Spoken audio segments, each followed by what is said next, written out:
Hi friends, I hope you all are doing well. तो आज के इस वीडियो में हम और एक कंपनी के बारे में बात करने वाले हैं। तो आप स्क्रीन पे देख सकते हो कंपनी का नाम है Computer Age Management Service Limited. तो आगे जाने से पहले आपने इस चैनल को सब्सक्राइब नहीं किया है तो आप इस चैनल को सब्सक्राइब करो। फ्यूचर सब नोटिफिकेशन आपको मिल जाएंगी। तो चलो हम इस वीडियो को स्टार्ट करते हैं। तो हम पहले स्टार्टिंग में इस कंपनी का इंट्रोडक्शन देखते हैं कि ये कंपनी कौन से बिजनेस में काम करती है और इसका फ्यूचर कैसा है। इसके लिए हम बाद में डिटेल फंडामेंटल एनालिसिस करेंगे। तो आप यहाँ पे देख सकते हो, यहाँ पे इन्होंने लिखा है कि services to mutual fund payment services. तो मतलब मार्केट में जितने भी म्यूचुअल फंड्स होते हैं, अभी म्यूचुअल फंड्स यानी जो मार्केट में लिस्टेड कंपनीज होती है, for example Asian paints, HDFC, Relaxo. तो भी जो भी हाई ग्रोथ कंपनीज होती है उस हाई ग्रोथ कंपनीज को कंबाइन करके एज अ स्टॉक की तरह ट्रेड किया जाता है। जो स्टॉक और म्यूचुअल फंड में यही डिफरेंस है कि स्टॉक में थोड़ा रिस्क ज़्यादा होता है और म्यूचुअल फंड में भी रिस्क होता है, पर वो जो म्यूचुअल फंड है वेल मैनेज्ड होते हैं, तो इसके कारण थोड़ा रिस्क कम हो जाता है। तो जो म्यूचुअल फंड मार्केट में लिस्टेड है उसको मैनेज करने का काम ये कंपनी करती है। अभी इसके मैनेजमेंट में म्यूचुअल फंड जो होते हैं उसके ट्रांजेक्शन मैनेज करना, या उसके इलेक्ट्रॉनिक्स पेमेंट होते हैं उसको मैनेज करना होता है। डिविडेंड ट्रांजेक्शन्स होते हैं, एसआईपी मैंडेट्स होते हैं, या एप्लीकेशन म्यूचुअल फंड की इंटरनल एप्लीकेशन प्रोसेसिंग भी होती है, उसको मैनेज करने का काम ये कंपनी करती है। इस कंपनी के लीडरशिप के बारे में बात करें तो ये कंपनी जो है, ये कंपनी मार्केट जो भी mutual fund management service sector है उसमें जो कंपनी लिस्टेड है उसमें से 70% का स्टेक ये कंपनी होल्ड करती है। तो अब हम स्टॉक के चार्ट को एनालिसिस करेंगे। तो चार्ट को एनालिसिस करते टाइम ये जो कंपनी है, इस कंपनी का जो लिस्टिंग है, ये लिस्टिंग इस प्राइस पे हुआ था। मतलब ये जो 1500 का जो प्राइस है, ये ये स्टॉक का 1500 के प्राइस पे लिस्टिंग हुआ था। अप्रॉक्स ये स्टॉक का लिस्टिंग जो है ये 2020 अक्टूबर में हुआ था। लिस्टिंग के बाद से ये जो कंपनी है ये अप ट्रेंड में रह चुकी है।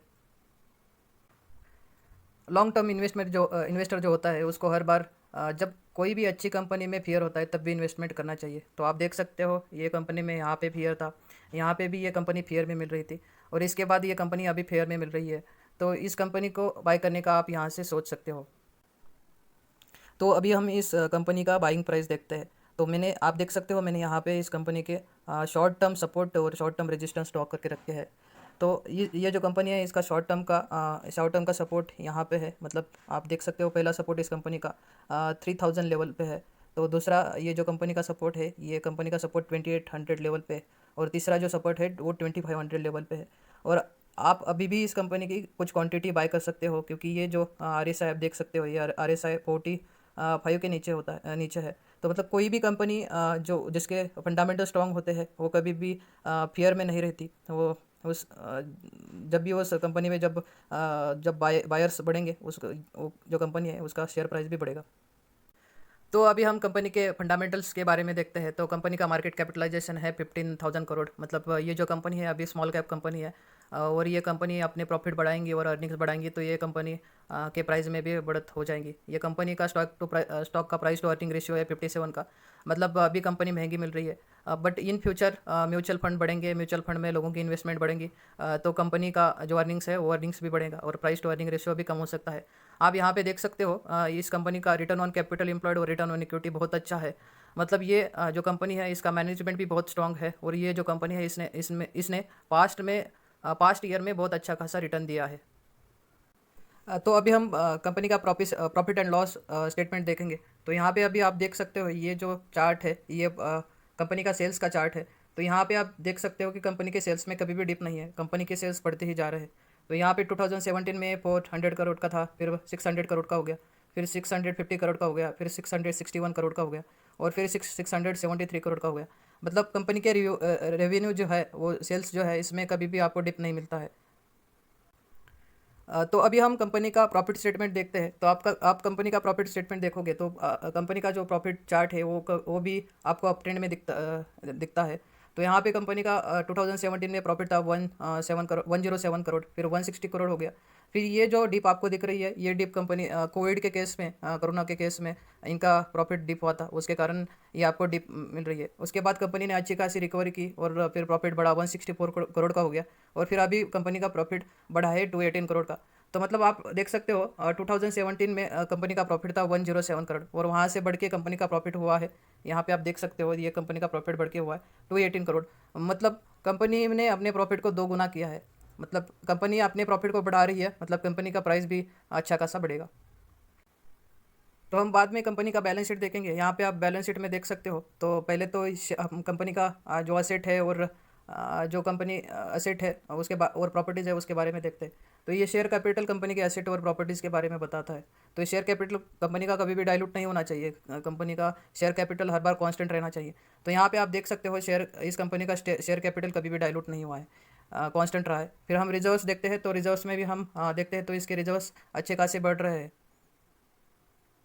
अभी हम कंपनी में जिन्होंने इन्वेस्टमेंट किया है उस उनके बारे में थोड़ा देखेंगे। तो जो भी अच्छी कंपनी होती है, स्ट्रॉन्ग फंडामेंटल कंपनी होती है, उनमें जो प्रमोटर होते हैं, एफआईआईज होते हैं और डीआईएज होते हैं, ये स्ट्रॉन्ग हैंड की इन्वेस्टमेंट ज़्यादा होती है।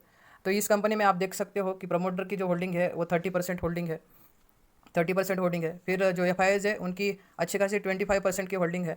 और जो डीआईएज है और डोमेस्टिक इन्वेस्टर है, उनकी जो इन्वेस्टमेंट है वो 21% की इन्वेस्टमेंट है। पब्लिक की इन्वेस्टमेंट इस कंपनी में 22 है।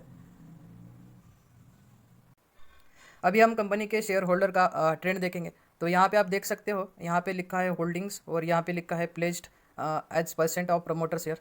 मतलब ये जो लिखा है होल्डिंग मतलब जो प्रमोटर है उनके पास अभी कंपनी का कितना शेयर है, और प्लेज्ड मतलब जो प्रमोटर है उन्होंने उस कंपनी में कोई स्टेक गिरवी रखा है क्या नहीं रखा है।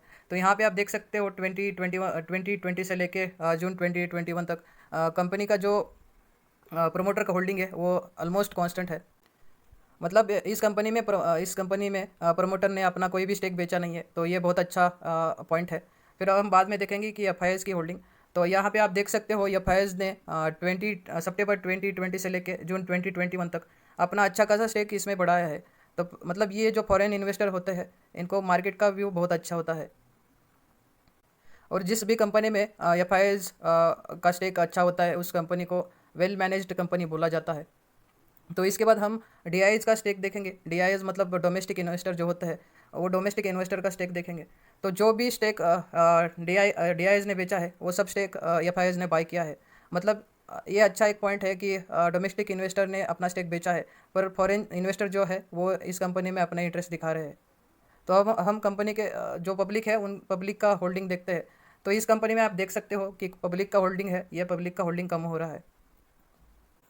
अभी हम स्टॉक के कंक्लूजन पे आते हैं, इसको बाय करना चाहिए या नहीं करना चाहिए। तो यहाँ पे मैंने ये सारे फैक्टर्स लिस्ट आउट किए हैं। तो यहाँ पे आप देख सकते हो कि कंपनी का मार्केट कैपिटलाइजेशन हमने देखा कि कंपनी स्मॉल कैप कंपनी है। तो अभी से भी कंपनी अपने प्रॉफिट और अर्निंग्स को बढ़ाएंगी तो कंपनी में बहुत अच्छी खासी ग्रोथ है। कंपनी का रिटर्न ऑन कैपिटल एम्प्लॉयड और रिटर्न ऑन इक्विटी भी बहुत अच्छा है। मतलब कंपनी स्ट्रॉन्ग हैंड्स में है और अभी अभी से कंपनी अच्छे खासे रिटर्न दे सकती है।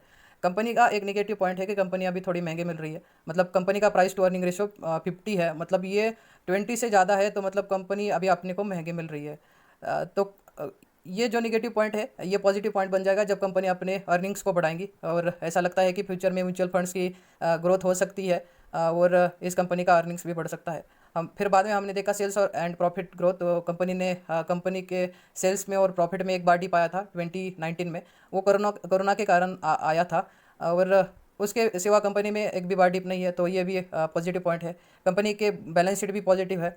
और कंपनी के शेयर होल्डिंग के बारे में देखेंगे तो अब हमने देखा है तो कंपनी में जो एफआईआईज है, फॉरेन इन्वेस्टर है, उनका इंटरेस्ट वो इंटरेस्ट दिखा रहे हैं। मतलब ये भी कंपनी के लिए एक अच्छा पॉइंट है। तो कुल मिला के आप कंपनी को इस प्राइस पे बाय कर सकते हो। फ्रेंड्स, आपको वीडियो अच्छा लगा है तो प्लीज़ सब्सक्राइब करना और लाइक करना। Thank you.